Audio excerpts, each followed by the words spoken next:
Good evening. Welcome back. I missed you guys. I have been out of the country for a little bit. I just got back about a week ago. I was in Italy visiting some new in-laws and relatives that I never met before.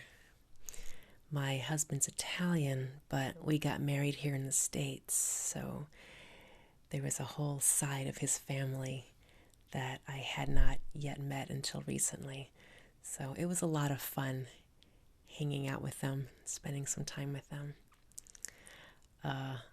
Here in the States, I had been learning Italian from my husband's mom, but it comes to I was picking it up too. I was learning fast, but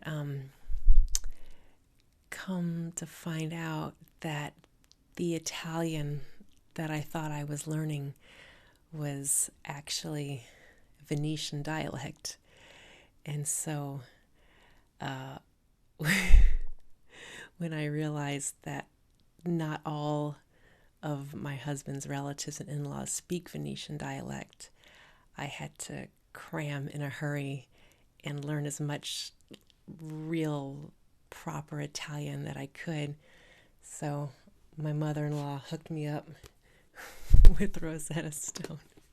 I'm up to the point where I can get directions and give directions and make myself understood, but my grammar's really terrible. But these are stories for another campfire at another evening.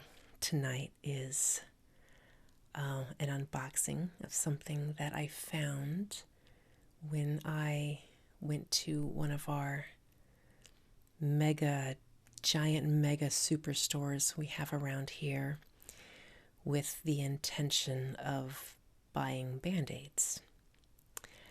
And I got lost and I found myself in a giant scented candle department. There was this box that I came across.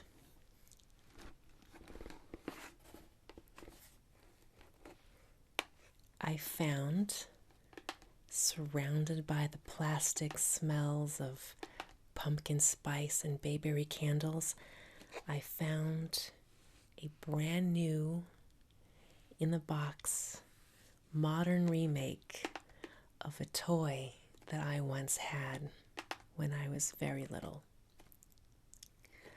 I think I may have been 6 or 7.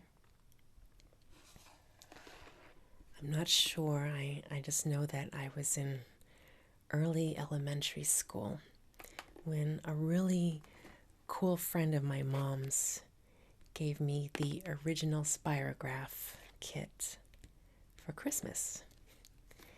And it became my most favorite toy ever for that winter, during winter break from school. I spent literally hours playing with it, trying to create every variation of every spirograph that could ever be created in all the land. The box my kit came in, I think it was red. It had 2 children side by side making spirographs together. It didn't have this kid. This poor guy is all by himself, no friends, showing you what he made with his perfectly swooped hair going on right there. I have not yet opened this particular box, so I don't know if the bits and pieces inside are going to be the same as the ones I had when I was little. So this unboxing will be as new for me as it will be for you. The original Spirograph. If they're calling it the original, it makes me believe that they may have pieces that are the original design in here. 30-piece drawing set. There's our lonely little boy.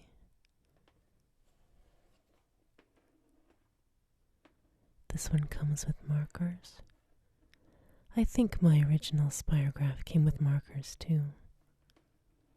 I don't remember that much detail about what else was included in the box.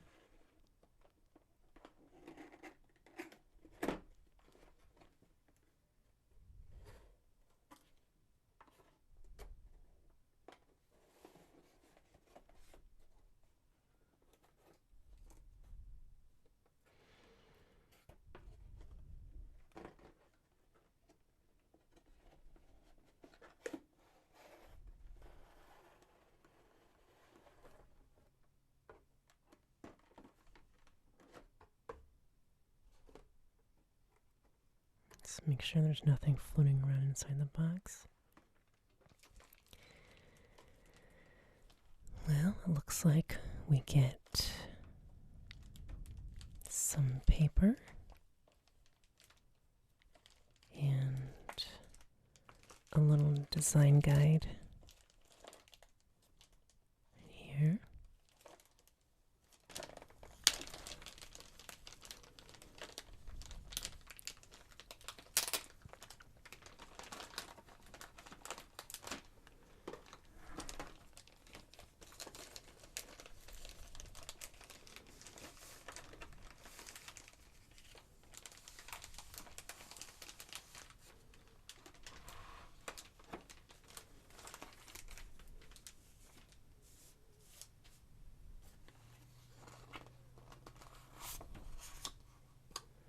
It looks like they give you some drawing paper.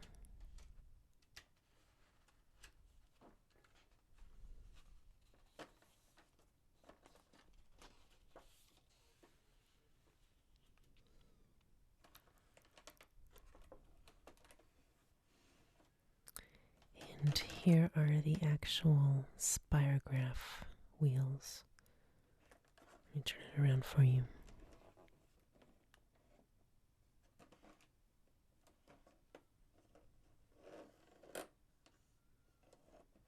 Each one has its own little pocket, its own little niche in the plastic case.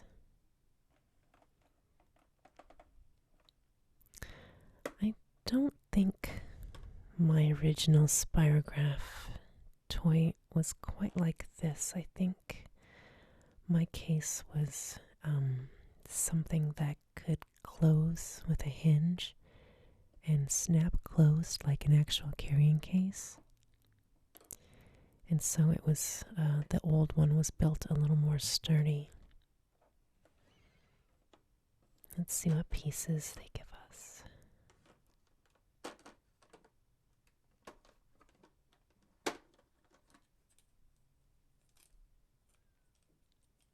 Here's a large round wheel.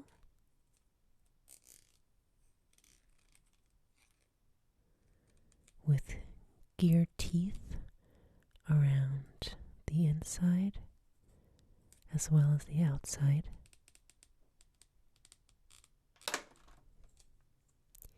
Here's another of that same type of wheel, only this one's a little bit smaller, with the same gear teeth and the little holes where you put your pen or your pencil.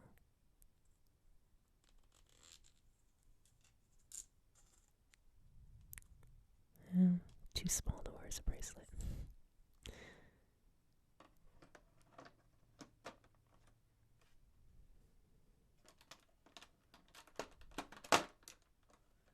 This must be that rack they were talking about.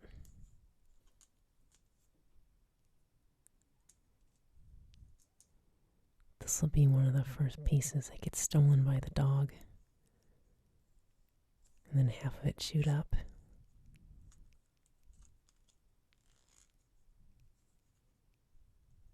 I think on mine this was one of the first pieces I lost.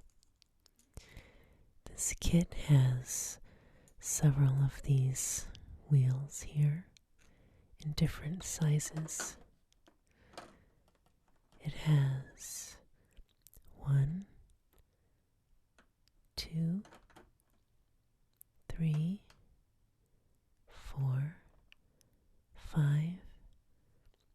6, 7, 8, 9, 10, 11, 12, 13, 14, 15 of these round wheels, 2 of these larger, I guess I would call them hollow wheels, and then you have one little piece that looks like a football.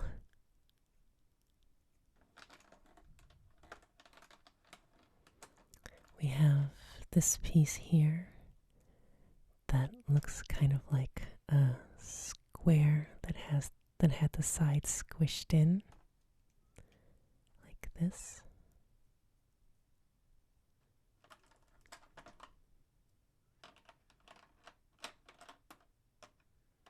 That one goes right there.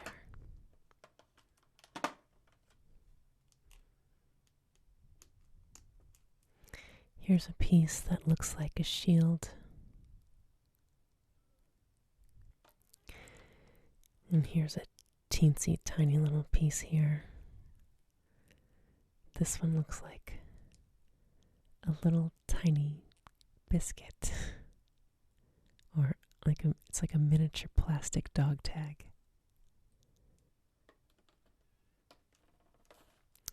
Here's some putty.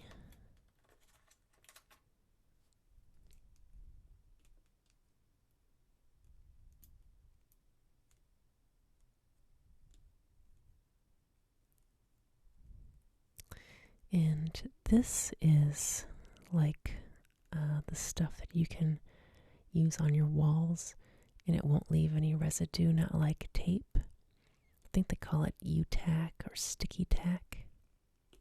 It keeps the wheel pieces stuck to your paper. On the kit, where the wheels are these different numbers. Here. Here, and they go up as the wheel gets bigger. So this wheel is 150 over 105. This wheel is 144 over 106. And down here it goes up to 84.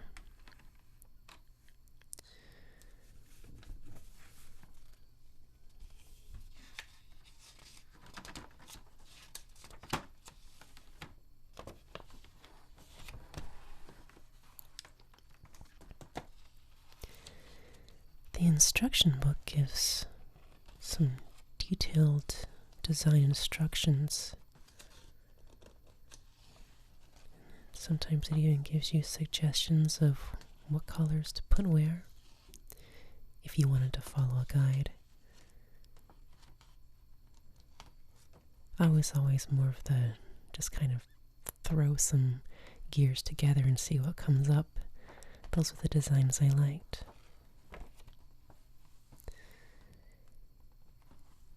In the designs, they tell you what size gear to use in what wheel. They tell you how to line up the holes in the gear and on the wheel if you want to create exactly what you see here.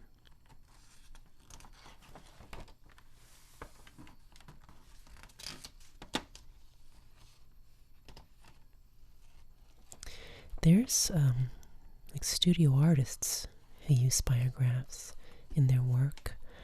I saw one artist, she used spirograph kits to create these giant elaborate murals.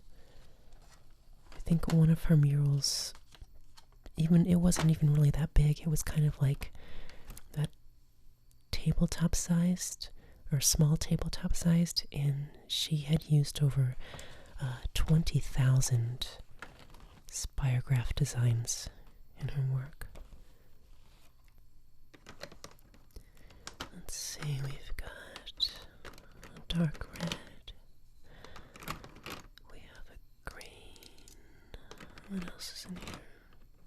There's like a lighter fuchsia pink, there's an orange, there's a darker purple, there's a little black marker there, so that's a yellow one. And there's one blue.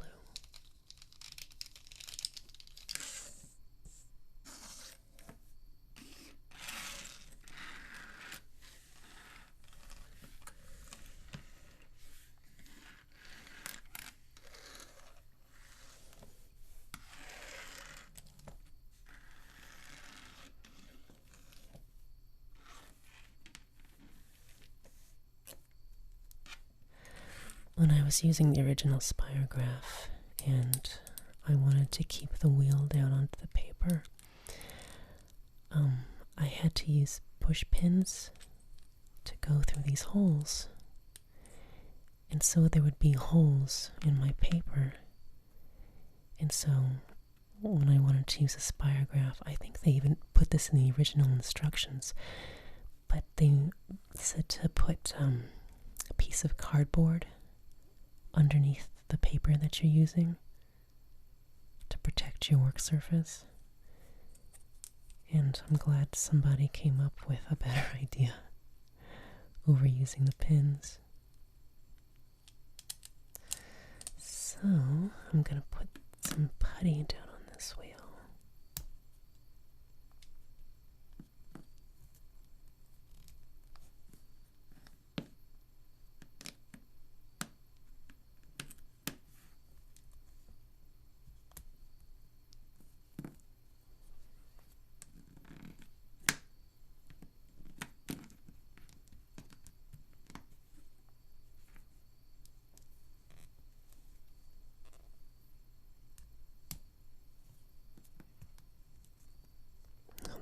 Might be too big. I'll just kind of stretch it out. Look at that.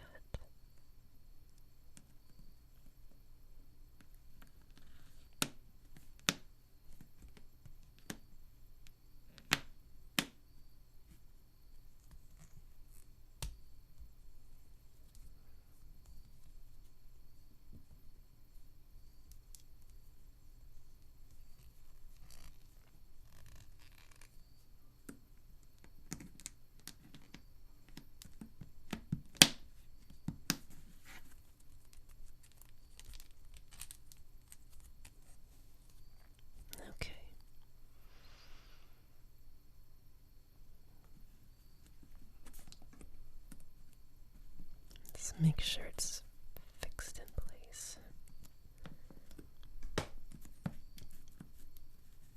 This is the first time I've used a Spirograph in forever, so I don't know how I'll do. Let's see.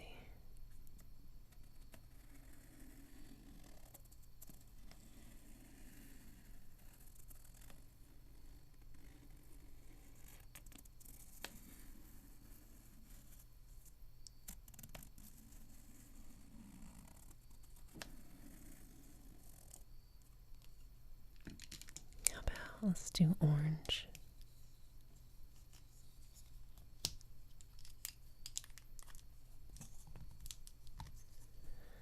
Okay.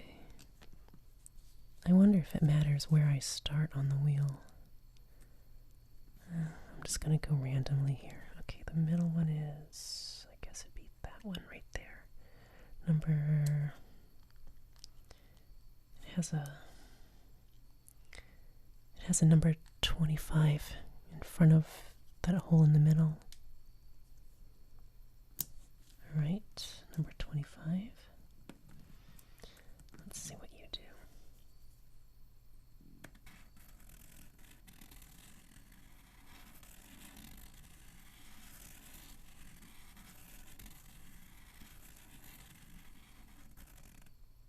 Looks like that's it.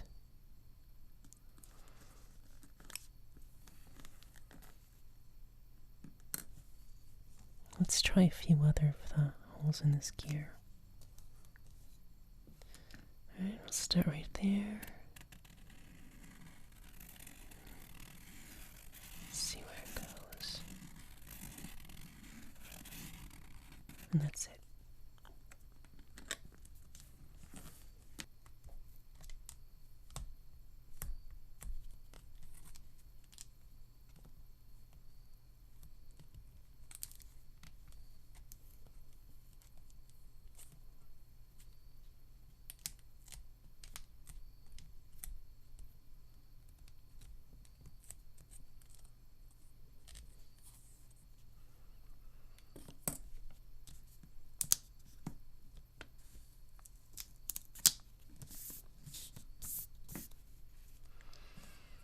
Let's try the smaller ring.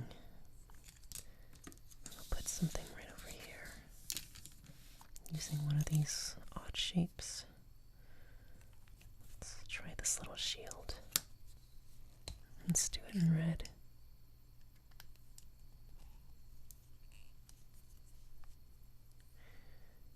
Right.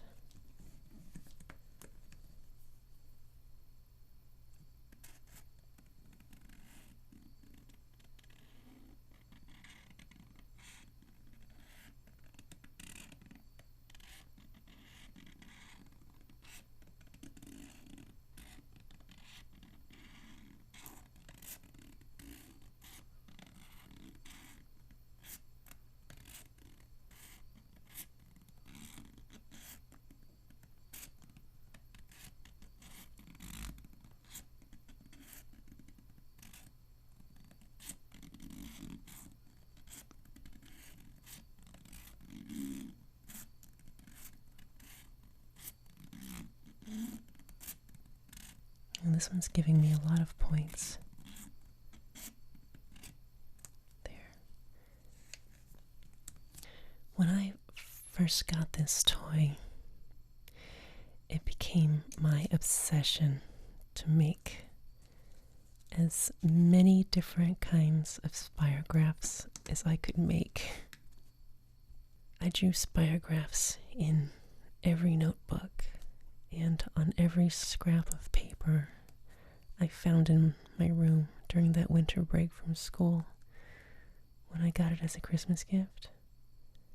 I'd wake up and I'd still be in my Wonder Woman flannel pajamas. And this was also during the time when I loved Wonder Woman.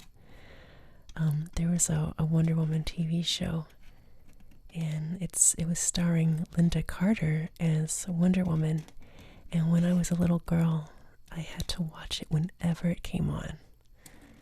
So for me, Linda Carter will always be the one true Wonder Woman.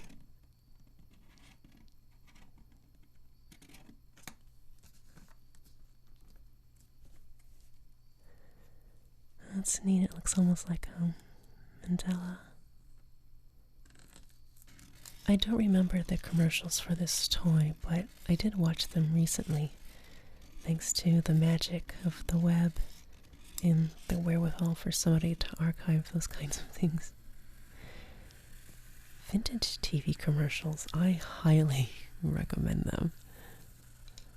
Beside the sheer endless entertainment value, they provide so many bits and pieces of past culture, what people wore, what their kitchens looked like, what people's concept of what ideal children and TV-friendly parents looked like at that time in our cultural history. I like to look at them to study what camera angles they used back then in TV ads and where they placed visual emphasis. It's especially fun to look back and think, oh my God, I actually wore that.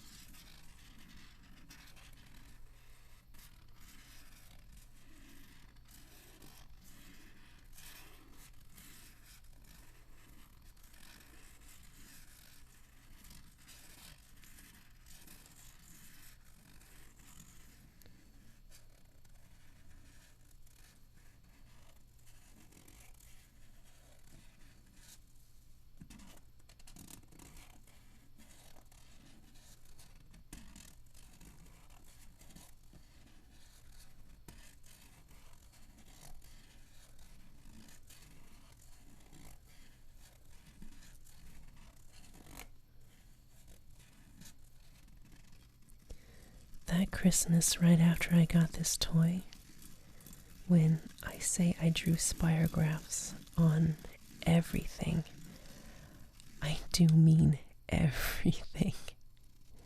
Nothing in my house was safe. Any piece of paper left out in the open that had a blank spot on it was fair game for Linda the Spirograph bandit. My mom was going to night school around that time, and I drew spirographs on her homework. She had left some sewing patterns out, and guess what?